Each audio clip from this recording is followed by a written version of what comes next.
नमस्कार मित्रों, आज हम आपके सामने शब्द भेदों का आज अंतिम अध्याय लेकर आए हैं, प्रारंभिक रूप का। यूँ तो शब्द जब हम आगे बढ़ेंगे तो बढ़ता चला जाएगा। हमने आपको शब्द बताया, 1 मिनट में पूरी पुनरावृत्ति आपकी अभी तक की। वर्णों के सार्थक समूह को शब्द कहते हैं। शब्द के 4 भेद मैंने बताया आपको। नंबर 1, उत्पत्ति के आधार पर, जिसमें आपने तत्सम, तद्भव, देशज और विदेशी ये 4 सुने। इसके बाद व्युत्पत्ति या रचना के आधार पर भी आपने सुने। रचना के आधार पर 3 बताए मैंने आपको, रूढ़, यौगिक और योग रूढ़। ठीक है ना। तीसरा जब भेद आया अर्थ के आधार पर, एक लंबी कतार थी, पर्यायवाची, विलोम, अनेक शब्दों के स्थान पर एक शब्द, श्रुत, सम, भिन्नार्थक, अनेकार्थक आदि थे। आज शब्द भेद का 4था भाग, प्रयोग के आधार पर शब्द भेद। कोई आपसे पूछे कि शब्दों कितने भेद, तो 4 प्रकार भेद, फिर 4 के 4 उनके अलग अलग शाखाएं, ब्रांच बनेंगी। आज हम प्रयोग के आधार पर शब्द भेद कह सकते हैं। साथियों, यूं तो देखा जाए तो कुछ लोग इसको प्रयोग के आधार पर कहते हैं और कुछ लोगों का मान्यता यह है विकार के आधार पर। तो अगर आप विकार पढ़ते हैं, प्रयोग पढ़ते हैं, तो भ्रमित मत होइएगा। साथियों, यूं तो अगर देखा जाए तो मैं एक ही बात मानता हूं कि संसार में भी प्राणी 2 प्रकार के हैं, एक रोगी, एक निरोगी। यही तो हुआ, एक स्वस्थ है, एक अस्वस्थ है। हर जगह 2 ही चीजें मिलेंगी, एक धनी है, एक गरीब है, वहां मध्यम कह सकते हैं। लेकिन शब्दों में कायदे से देखा जाए तो शब्द 2 ही प्रकार के तो हैं। मैंने पहले बताया था आपको, एक सार्थक, एक निरर्थक। अब आज ले लेते हैं एक विकारी और एक अविकारी। ध्यान रखिएगा, एक हो गया स्वस्थ, एक हो गया अस्वस्थ। विकारी शब्द और अविकारी शब्द प्रयोग के आधार पर। विकार कहते हैं दोष, पीड़ा, कुछ जुड़ना, कुछ ऐड होना, कुछ निकल जाना, कुछ से नया रूप बन जाना, नए तरीके सामने आ जाना, तो शब्द विकारी है। और दूसरा भेद है अविकारी। कई जगह आपको पढ़ने को, अगर आप हेडिंग डालेंगे प्रयोग के आधार पर शब्द भेद, तो सीधे 8 भेद लिखकर आ जाएंगे। संज्ञा, सर्वनाम, क्रिया विशेषण, क्रिया विशेषण, संबंध बोधक, समुच्चय बोधक और विस्मयादि बोधक। लेकिन किंतु ये 4 अलग अलग के भेद हैं। विकारी के 4 भेद है ना, संज्ञा, सर्वनाम, क्रिया और विशेषण। ये विकारी शब्द जो होते हैं, जिनमें विकार आता है लिंग के आधार पर, वचन के आधार पर, कारक के आधार पर, प्रायः इनमें परिवर्तन आते रहते हैं। ये परिवर्तनशील शब्द हैं जिन्हें हम विकारी शब्द कहते हैं। और इसके अंतर्गत 4 हैं, संज्ञा, सर्वनाम, क्रिया और विशेषण। इसके बाद हम अविकारी में आते हैं। हम चलिए विकारी की बात कर लेते हैं पहले। संज्ञा, अधिक नहीं, जब मैं संज्ञा का पूरा अलग टॉपिक लूंगा, संज्ञा का पूरा अध्याय लूंगा, संज्ञा के भेद होंगे, तमाम प्रकार की बातें होंगी। आज तो कुल इतना समझना है, संज्ञा विकारी है। और संज्ञा का परिभाषा क्या है संज्ञा की? अरे बचपन में पढ़ी थी कभी, कक्षा 2, 3, 4 में। Noun is the name of any person, place or thing. साथियों, हिंदी की परिभाषा की बात कर रहे हैं ना। संज्ञा किसी व्यक्ति, वस्तु या स्थान। आज नई किताबों में एक भाव भी आ गया है। संज्ञा किसी वस्तु, व्यक्ति या स्थान के नाम को कहते हैं। व्यक्ति कोई भी हो सकता है। व्यक्ति में कृष्ण हो सकते हैं, राम हो सकते हैं, आपका नाम हो सकता है, हमारा नाम हो सकता है, कोई लड़की हो सकती है, कोई नदी का नाम हो सकता है। व्यक्ति, वस्तु, तमाम चीजें हैं। अरे वीडियो आपका वस्तु है, टेलीविजन वस्तु है, किताब वस्तु है, सीढ़ी है, कपड़े हैं, रुमाल है, जितनी वस्तुएं हैं दुनिया में सब वस्तु के अंतर्गत आ गई।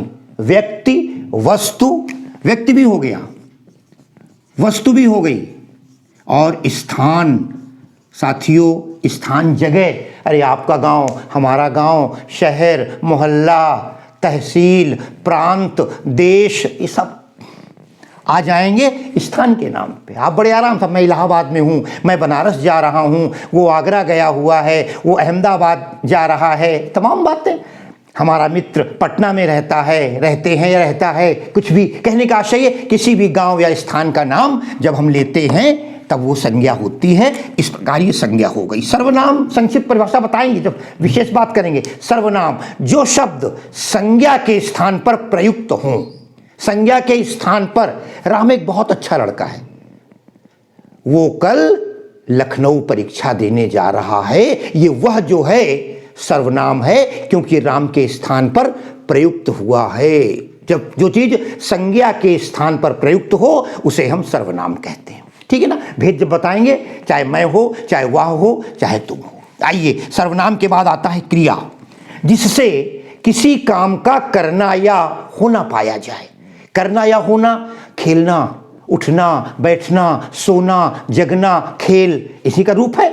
चाहे वो सोना, तो ये इस प्रकार के जो क्रिया है, अरे मैं पढ़ता हूँ, पढ़ना क्या है, क्रिया है। वो जाता है, जाना क्या है, क्रिया है। तो ये शब्द जो हैं वो क्रिया हो जाते हैं। संज्ञा, सर्वनाम, क्रिया और विशेषण। विशेषण क्या है? जो शब्द संज्ञा और सर्वनाम की विशेषता बताएं उन्हें हम विशेषण कहते हैं। अब संज्ञा, सर्वनाम, विशेषण क्या है? राम अच्छा लड़का है। अब ये अच्छा क्या है? विशेषण। गाय काली है, ये काली क्या हो गया? विशेषण हो गया। संज्ञा, सर्वनाम, क्रिया और विशेषण, ये थे आपके विकारी शब्द। आइए अब अविकारी शब्दों पर बात कर लेते हैं। अविकारी शब्दों के लिए साथियों, अविकारी का एक बड़ा अच्छा शब्द है, कई जगह आपको मिलेगा, अव्यय।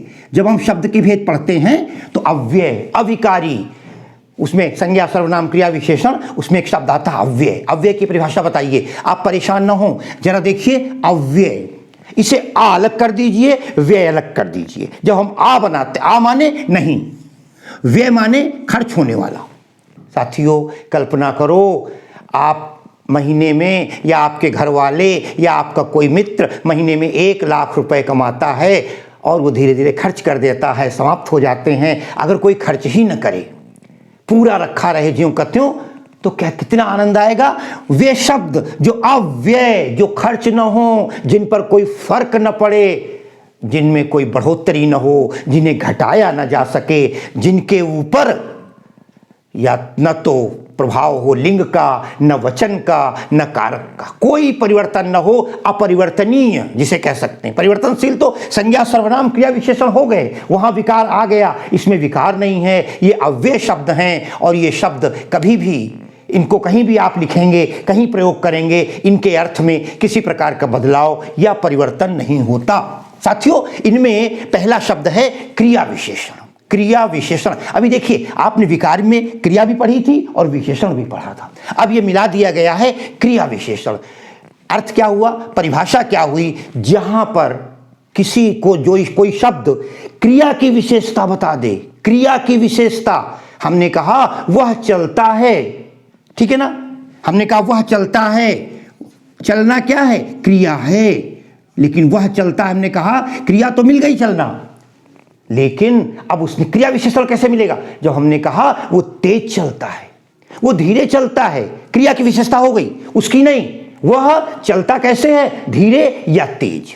तो साथियों ये कहलाते हैं क्रिया विशेषण। कुछ शब्द देखिए जो सामान्य रूप से अव्यय के अंतर्गत क्रिया विशेषण आते हैं, थोड़ा, दिन भर, जब, जहां, जैसे, ऊपर, नीचे, जितना, आजकल, ये सारे शब्द हैं जो आपको प्रायः क्रिया विशेषण में दिखाई देंगे, जो आपको मिलेंगे, ये कहलाते हैं क्रिया विशेषण। ठीक है ना। क्रिया विशेषण के बाद आता है संबंध बोधक अव्यय। क्रिया विशेषण अव्यय हो गया, संबंध बोधक अव्यय, नाम ही लग रहा है संबंध का ज्ञान कराए। ध्यान रखिएगा, संज्ञा हो या सर्वनाम हो, उसमें दूसरे शब्दों के साथ संबंध या दूसरे वाक्यों के साथ संबंध बन जाए। जब एक दूसरे के साथ संबंध का बोध करे, वहां पर ऐसा होता है। हमने कहा विनय के पीछे पुलिस पड़ी है, ध्यान दीजिएगा, विनय के पीछे पुलिस पड़ी है, विनय के पीछे पुलिस पड़ी है। अब देखें, विनय के पीछे, ये एक ऐसा शब्द है, इसमें कोई परिवर्तन नहीं आता। राम के पीछे, हमारे पीछे, आपके पीछे, इसमें क्या बदलेगा? ये अपरिवर्तनीय शब्द है और इसलिए संबंध का किसके पीछे है, पुलिस, और विनय के पीछे आ गई, इसलिए यहां पर हो गया संबंध बोधक अव्यय। जाड़े के मारे बुरा हाल है के मारे, यहां पर संबंध बोधक हो गया समुच्चय बोधक। दो या दो से अधिक शब्द या वाक्य को जोड़ने का जो काम करता है, दो या दो से अधिक वाक्य जोड़ दिए जाते हैं। जहां समुच्चय बोधक है, दो या दो से अधिक वाक्य जोड़ने का काम, इसमें कुछ शब्द हैं या किंतु, साथियों देखें ज्वाइंट कहते हैं, या किंतु, परंतु, की, ताकि, क्योंकि, कई बार ऐसा होता है।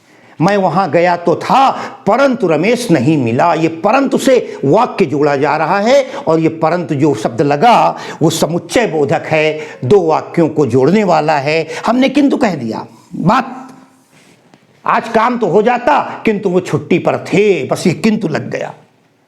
इसे शब्द के रूप में भी आता है, व्यक्ति के रूप में भी आता है। जब हम इसके भेद बताएंगे अलग अलग, राम और श्याम, राम या लखनऊ, इस तरह जब बात करेंगे विधि में, बस अभी इतना जाने, इतने शब्द होते हैं जो प्रायः समुच्चय बोधक का काम करते हैं। और साथियों अंतिम आता है विस्मयादि बोधक, अंतिम है, ध्यान रखिएगा। जब इसका अलग से टॉपिक लेंगे तब इसमें 8 हैं विस्मयादि, इन सबके भेद अलग अलग हैं, क्रिया विशेषण के अलग, इनके अलग, लेकिन इस समय केवल आपको जानना है प्रयोग के आधार पर। तो विस्मयादि बोधक में घृणा, शोक, हर्ष, अब घृणा शब्द जहां पे आ जाए अव्ययी, अब घृणा क्या है, हमने कहा छी, इतना गंदा कमरा, ये छी शब्द जो था वो क्या था, यही विस्मयादि बोधक शब्द है, ठीक है ना। हमने कहा शोक, अरे हाय वो मर गया, ये विस्मय हुआ। प्रसन्नता के साथ हम कभी कभी बोलते हैं, है ना, अरे इतना सुंदर फूल हो, आप आ गए, ये प्रसन्नता है, हर्ष है। कभी कभी आश्चर्य होता है, और आश्चर्य क्या, अरे वो गिर पड़ा, ये आश्चर्य था। तो कहने का आशय ये, जहां इस तरह के ओह कितना सुंदर फूल, अरे कितनी सुंदर बगिया है, अरे इतने अच्छे नंबर, इस तरह जब हम बात करते हैं हर्ष शोक, कभी कभी हम इसमें आशीर्वादात्मक रूप होता है, अरे जय हो, तमाम लोग इकट्ठे नारे लगाते हैं, अमर रहे, जय हो। तो जिस तरह के शब्द आते हैं उन सारे शब्दों को हम कहते हैं विस्मयादि बोधक शब्द। अरे जब वाक्य पढ़ाएंगे तो विस्मयादि बोधक वाक्य भी आते हैं, अर्थ के आधार पर चर्चा करेंगे। तो आज मैंने आपको प्रयोग के आधार पर शब्द भेद बताए, प्रयोग के आधार पर, वैसे तो कुल 8 हुए, लेकिन विकारी और अविकारी दोनों के 4 अलग हैं। विकारी में संज्ञा, सर्वनाम, क्रिया और विशेषण, अविकारी में क्रिया विशेषण, संबंध बोधक, समुच्चय बोधक और विस्मयादि बोधक। और इसी के साथ एक शब्द का परिवार का, शब्द परिवार का एक छोटा सा अध्याय हम समाप्त करते हुए आपसे आज आज्ञा मांगते हैं और इन्हीं शब्दों के साथ बहुत बहुत धन्यवाद।